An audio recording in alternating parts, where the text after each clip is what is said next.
திருக்கோவிலூர் அருள்மிகு தியாகராஜ சுவாமி உடனுறை வடிவுடை அம்மன் திருக்கோயிலில் பெண்கள் ஏற்றிய நெய் தீபத்தில் அர்ச்சகர் தண்ணீர் ஊற்றி இணைத்த சம்பவம் பரபரப்பை ஏற்படுத்தியுள்ளது.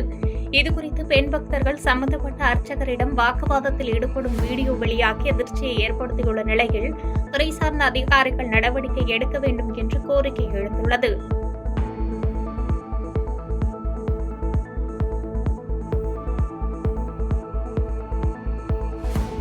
நிலத்தை அளவீடு செய்து தனிப்பட்டா வழங்க ரூபாய் 5,000 லஞ்சம் பெற்று நாமக்கல் கிராம நிர்வாக அலுவலர் வேலுச்சாமி மற்றும் நில அலுவலர் அசோக்குமார் ஆகியோர் லஞ்ச பணத்தை பெறும்போது துணை போலீஸ் சூப்பரண்டு சுபாஷினி தலைமையிலான லஞ்ச ஒழிப்பு போலீசார் அவர்களை கையும் களவுமாக பிடித்தனர். தொடர்ந்து இருவரிடமும் லஞ்ச ஒழிப்பு போலீசார் விசாரணை நடத்தி வரும் நிலையில் இச்சம்பவம் அப்பகுதியில் பரபரப்பை ஏற்படுத்தியுள்ளது.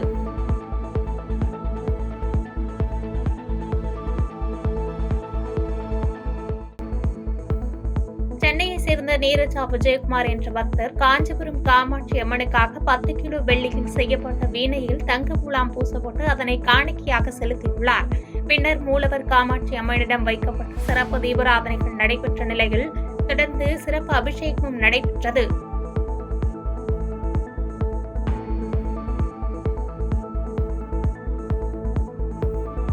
வருமானத்திற்கு அதிகமான சொத்து சேர்த்ததாக வழக்கு பதிவு செய்த நிலையில் காஞ்சிபுரம் மாவட்ட ஊழல் மற்றும் தடுப்பு கண்காணிப்பு பிரிவு ஆய்வாளர் கீதா தலைமையில் மாநகராட்சி ஊழியர் கண்ணன் வீட்டில் திடீர் சோதனை மேற்கொள்ளப்பட்டது.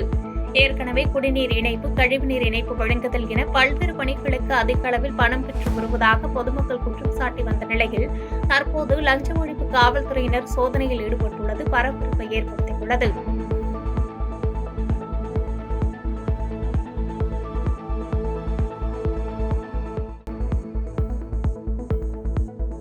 காஞ்சிபுரம் மாவட்டம் ஸ்ரீபெரும்புத்தூர் அடுத்த சுங்குவார் சத்திரம் அருகே இயங்கி வரும் சாம்சங் தொழிற்சாலையில் தொழிலாளர்கள் 3 பேரை தற்காலிக பணியிடை நீக்கம் செய்யப்பட்ட சம்பவம் பரபரப்பை ஏற்படுத்தியுள்ளது.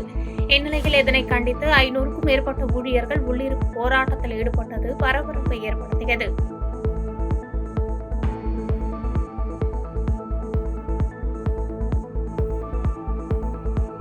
வேலூர் மாவட்டம் காட்பாடியில் அரசு பேருந்தில் படியில் தொங்கியபடி பயணித்த பள்ளி கல்லூரி மாணவர்களுக்கு பாதுகாப்பு பணியிலிருந்து பெண் காவலர் உட்பட போலீசார் உடனடியாக பேருந்தை நிறுத்தி படியில் தொங்கியபடி பயணம் செய்த மாணவர்களை படியில் பயணம் நொடியில் மரணம் என அறிவுரை வழங்கி பேருந்தின் உள்ளே சென்று பயணிக்குமாறு அறிவுறுத்தினர்.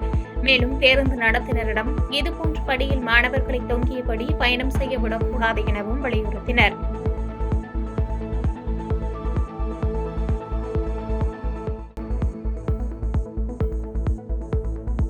துணைவேந்தர்கள் நியமனம் தொடர்பாக பல்கலைக்கழக மானியக்குழு வெளியிட்ட புதிய உத்தரவை ரத்து செய்ய வேண்டும் என்று சேலம் பெரியார் பல்கலைக்கழக தொழிலாளர் சங்கம் வலியுறுத்தியுள்ளது. மாநில அரசு தலையீடு இல்லாமல் துணைவேந்தர் நியமனம் என்பதை ஏற்க முடியாது என்று பல்கலைக்கழக தொழிலாளர் சங்கம் தெரிவித்துள்ளது.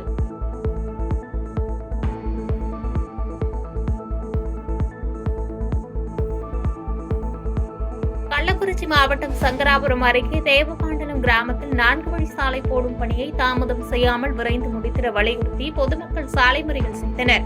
இதனால் கள்ளக்குறிச்சி திருவண்ணாமலை சாலையில் போக்குவரத்து பாதிக்கப்பட்ட நிலையில் காவல்துறையினர் சாலை மறியலில் ஈடுபட்ட பொதுமக்களிடம் பேச்சுவார்த்தை நடத்தி விரைவில் சாலை போட நடவடிக்கை எடுக்கப்படும் என கூறியதை அடுத்து பொதுமக்கள் அங்கிருந்து கலைந்து சென்றனர்.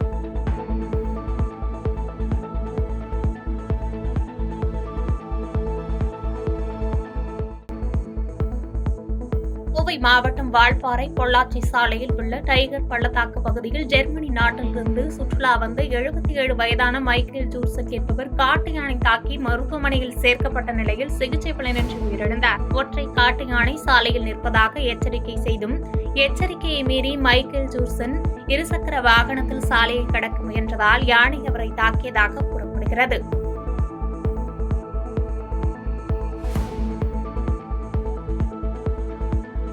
இரண்டாயிரத்து 2025-2026 ஆண்டின் மத்திய அரசின் நிதிநிலை அறிக்கை தமிழகத்தை வஞ்சிப்பதாக கூறி நாகை மாவட்டம் தேவூரில் மார்க்சிஸ்ட் கம்யூனிஸ்ட் கட்சியினர் கண்டன ஆர்ப்பாட்டத்தில் ஈடுபட்டனர். மாவட்ட செயற்குழு உறுப்பினர் சுபாஷ் சந்திரபோஸ் தலைமையில் நடைபெற்ற ஆர்ப்பாட்டத்தில் நிதிநிலை அறிக்கையில் விவசாயிகளுக்கு ஏமாற்றம், உரம், எரிபொருளுக்கு மானியம் குறைப்பு, வேலைவாய்ப்புக்கான திட்டங்கள் இல்லாத அறிக்கை என கூறி கண்டன கோஷங்களை எழுப்பினர்.